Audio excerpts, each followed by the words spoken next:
আমরা এই পর্যায়ে যুক্ত হব শাহবাগে, আরো একবার যাব, সেখানে আছেন সহকর্মী শেখর আজাদ। তার কাছ থেকে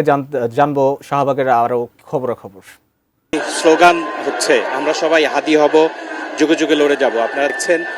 যে শাহবাগে শত শত মানুষ জড়ো হয়েছে। আপনারা দেখছেন যে আপনারা জানেন যে এই যে আজকে রাত 9:30টায় যে ঘোষণা এসেছে শরীফ ওসমান হাদি ইনকিলাব মঞ্চের মুখপাত্র শরীফ ওসমান হাদির এই মৃত্যুর খবর এসেছে, সেই খবর আসার পর থেকেই শাহবাগে মানুষের জমায়েত শুরু হয় এবং সেই তখন থেকে এখন পর্যন্ত আপনারা দেখছেন যে শত শত মানুষ তারা শাহবাগে এসেছে। বিশেষ করে জুলাই গণ অভ্যুত্থানের সম্মুখ সারির যোদ্ধারা, জুলাই গণ অভ্যুত্থানের সম্মুখ সারির যে নেতারা আছে তারা সবাই এসেছে শাহবাগে। আপনারা দেখছেন যে তারা জায়গায় জায়গায় স্লোগান দিচ্ছে এবং সেই জুলাইয়ের যেই স্লোগান, সেই স্লোগান কিন্তু আবার ফিরে এসেছে, এটা বোঝা যাচ্ছে। জুলাইয়ের যেই স্লোগানগুলো ব্যবহার হতো, জুলাইয়ের যেই স্লোগানগুলো মানুষের মুখে মুখে ছিল, সেই স্লোগানগুলো আবারও উচ্চারিত হচ্ছে। আপনারা দেখছেন যে জুলাই আন্দোলনের সময়, 24শে জুলাই আন্দোলনের সময় যে স্লোগানগুলো সবার মুখে মুখে ছিল, সেই স্লোগানগুলো আবারও উচ্চারিত হচ্ছে শাহবাগে। এই শুধুমাত্র জুলাইয়ের যেই সম্মুখ সারির যোদ্ধা এবং জুলাই পরবর্তী রাজনীতিতে যার উজ্জ্বল মুখ, সেই উজ্জ্বল মুখ শরীফ ওসমান হাদি। আপনারা জানেন যে গত 12ই ডিসেম্বর বাদ জুমা নামাজ শেষে তার নির্বাচনী ঢাকা 8 আসনের যে নির্বাচনী যে প্রচারণা, সেই প্রচারণা যাওয়ার সময় সে গুলিবিদ্ধ হয়, আততায়ীর হাতে গুলিবিদ্ধ হয় এবং সেই গুলিবিদ্ধ হওয়ার পরেই সঙ্গে সঙ্গে তাকে ঢাকা মেডিকেলে নেওয়া হয়। ঢাকা মেডিকেলে নেওয়ার পরে খুব এমার্জেন্সি, খুব দ্রুত অপারেশন করা হয় এবং অপারেশনের পরে তারপরে আইসিইউ সাপোর্টের জন্য তাকে এভার কেয়ার হাসপাতালে নেওয়া হয়। বিজলি কেবলস এর স্কিন কোটেড ইনসুলেশন আগুন প্রতিরোধী। বিজলি কেবলস, নিরাপদ আজীবন। এবং তারপরের দিনই সরকারের উদ্যোগে এবং শরীফ ওসমান হাদির পরিবারের যে সিদ্ধান্তে, সরকারের পৃষ্ঠপোষকতায় এয়ার অ্যাম্বুলেন্সে করে তাকে সিঙ্গাপুর যে জেনারেল হাসপাতালের যে ক্লিনিক্যাল এমার্জেন্সি ক্লিনিক আছে সেইখানে তাকে নেওয়া হয় এবং আজকে আপনারা জানেন যে 9:30টার সময় শরীফ ওসমান হাদির যে মৃত্যু খবর এসেছে। আজকে 19 তারিখ, 12 তারিখ থেকে 19 তারিখ, এই যে 7 দিন, এই 7 দিনই আমরা দেখেছি যে রাস্তায় রাস্তায় শরীফ ওসমান হাদির জন্য যে মানুষের ভালোবাসা, সোশ্যাল মিডিয়ায় শরীফ ওসমান হাদির জন্য যে ভালোবাসা, তারপরে সব আলোচনায় আসলে এই 1 সপ্তাহ ধরেই সব আলোচনায় শরীফ ওসমান হাদি। সেই আলোচনার চলতে 1 সপ্তাহ ধরেই সেই আলোচনা চলছে। তার মধ্যেই আজকে 19 ডিসেম্বর, 7 দিন পরেই তার মৃত্যুর খবর আসলো। আপনারা জানেন যে ইতিমধ্যেই প্রধান উপদেষ্টা তিনি জাতির উদ্দেশ্যে ভাষণ দিয়ে শোক প্রকাশ করেছে এবং ইতিমধ্যে রাষ্ট্রীয় শোক ঘোষণা করা হয়েছে। আগামী শনিবারে বাংলাদেশের সরকারি বেসরকারি সকল প্রতিষ্ঠান, শিক্ষা প্রতিষ্ঠান, দেশের বাইরে যত মিশনগুলো আছে, সেই মিশনে রাষ্ট্রীয় শোক ঘোষণা করা হয়েছে। পতাকা অর্ধনমিত রাখা হবে এবং প্রধান উপদেষ্টার পক্ষ থেকে বলা হয়েছে যে শরীফ ওসমান হাদির পরিবারের দায়িত্ব সরকার নেবে, শরীফ ওসমান হাদির ছেলের দায়িত্ব সরকার নেবে। এই যে আপনারা জানেন যে সরকারের পক্ষ থেকে যেই প্রধান উপদেষ্টা ডক্টর মোহাম্মদ ইউনূস বিজয় দিবস 16ই ডিসেম্বরে জাতির উদ্দেশ্যে দেয়া ভাষণেও এই প্রসঙ্গ নিয়ে এসেছে, শরীফ ওসমান হাদির প্রসঙ্গ নিয়ে এসেছে। তিনি বলেছেন যে পরাজিত ফ্যাসিস্ট শক্তির যে রূপ, পরাজিত ফ্যাসিস্ট শক্তি আসলে এই জুলাইকে ভয় দেখানোর যে পাইতারা করছে, সেই পাইতারা আসলে সরকার খুব দৃঢ় প্রত্যয়ের সাথে সেটা মোকাবেলা করবে, এরকম ঘোষণা দিয়েছে এবং আজকে শরীফ ওসমান হাদির মৃত্যু খবর আসার পরেই হচ্ছে সরকারের পক্ষ থেকে প্রধান উপদেষ্টা জাতির উদ্দেশ্যে ভাষণ দিয়ে তিনি শোক প্রকাশ করেছে এবং হচ্ছে যেই মানুষকে ধৈর্য ধরার কথা বলেছে এবং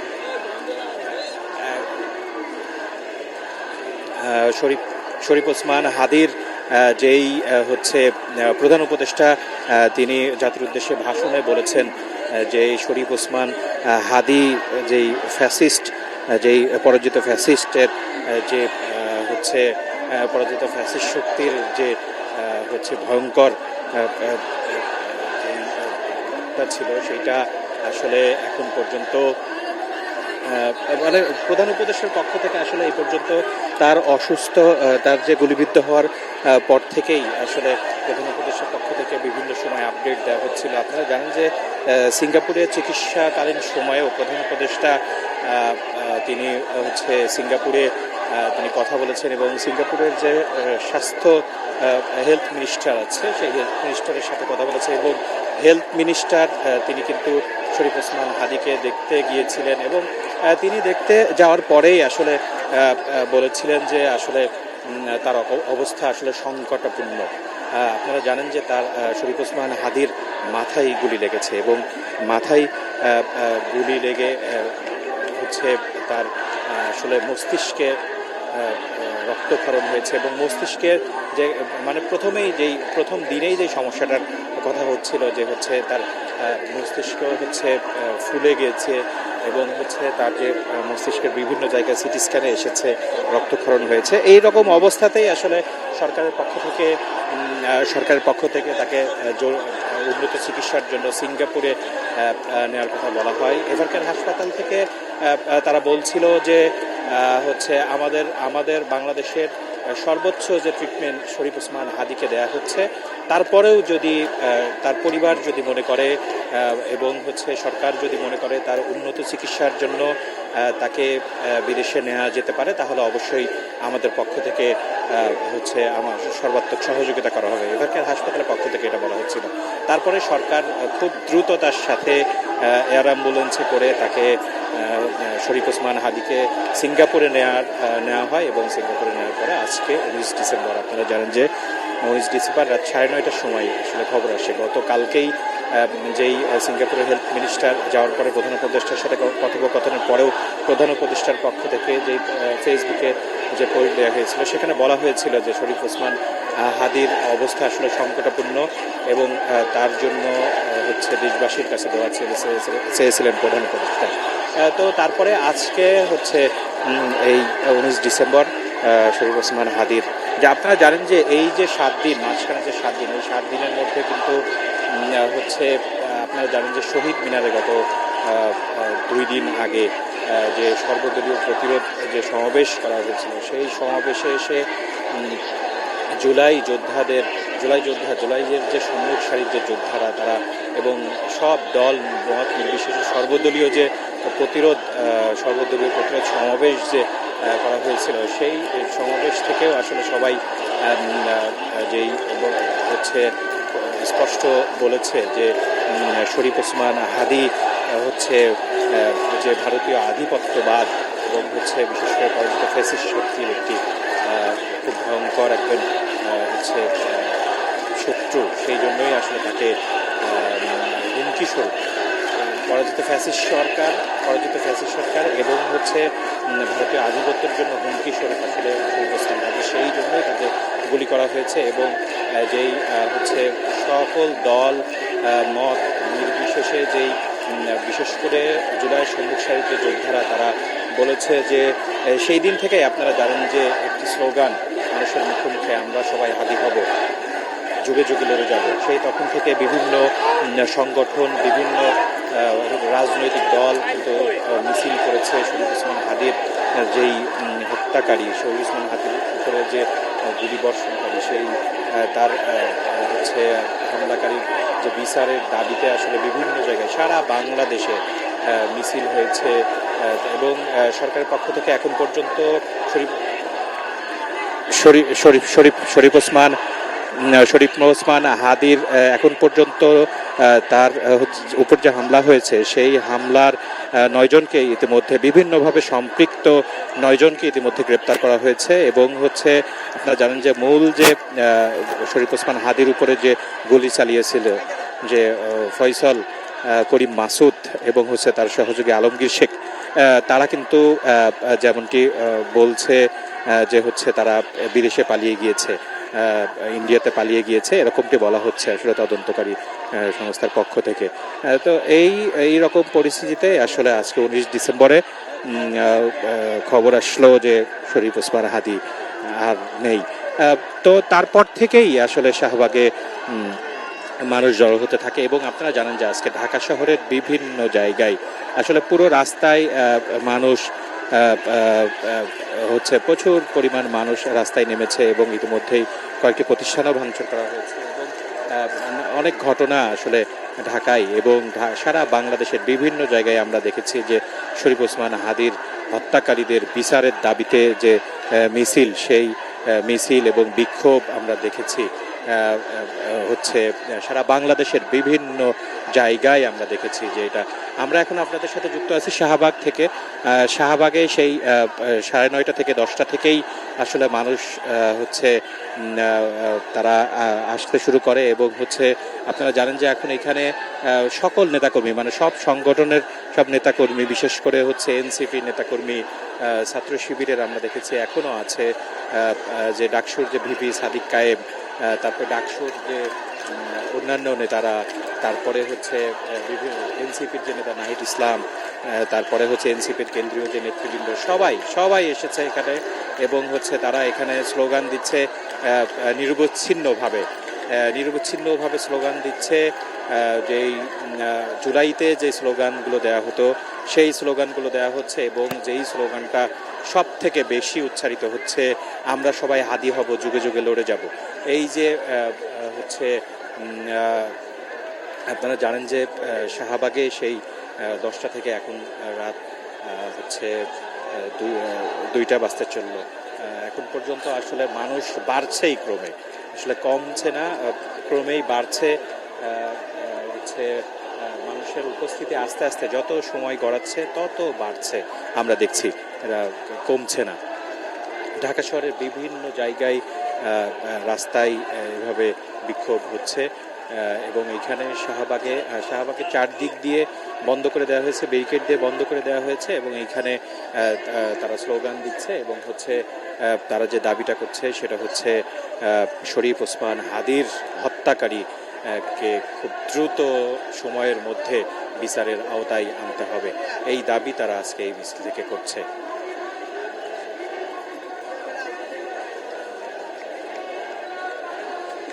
আপনারা জানেন যে ইতিমধ্যে সরকারের পক্ষ থেকে বলা হয়েছে যে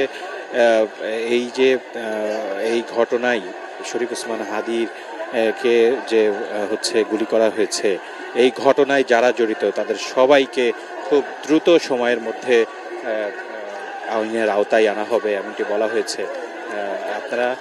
জানেন যে হচ্ছে এই যে 7 দিন, এই 7 দিনের মধ্যে নানা কর্মযজ্ঞ হয়েছে। শরীফ ওসমান হাদিকে সর্বস্তরের মানুষ সর্ব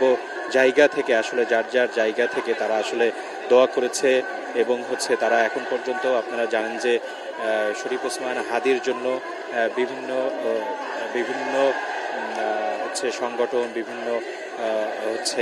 বিভিন্ন ব্যক্তি উদ্যোগেও বিভিন্ন নানান ধরনের কর্মসূচি গ্রহণ করা হয়েছে। তার যে ঢাকা 8 আসনের যে নির্বাচনী প্রচারণা সেটাও চালানোর দায়িত্ব নিয়েছে অনেকেই, যে শরীফ ওসমান হাদি যে নির্বাচনী প্রচারণা, সেই প্রচারণা তার অবর্তমানে বসে থাকবে না, তার পক্ষে আমরা দেখেছি যে নির্বাচনী প্রচারণা চালানো হয়েছে। তারপরে আপনারা আরেকটি কথা বলে রাখি, প্রধান উপদেষ্টার পক্ষ থেকে আগামীকালকে শনিবারে রাষ্ট্রীয় শোক ঘোষণা করা হয়েছে এবং হচ্ছে আগামীকালকে বাংলাদেশের প্রতিটা মসজিদ মন্দিরে দোয়ার আয়োজন করার জন্য বলা হয়েছে সরকারের পক্ষ থেকে এবং হচ্ছে আগামীকালকেই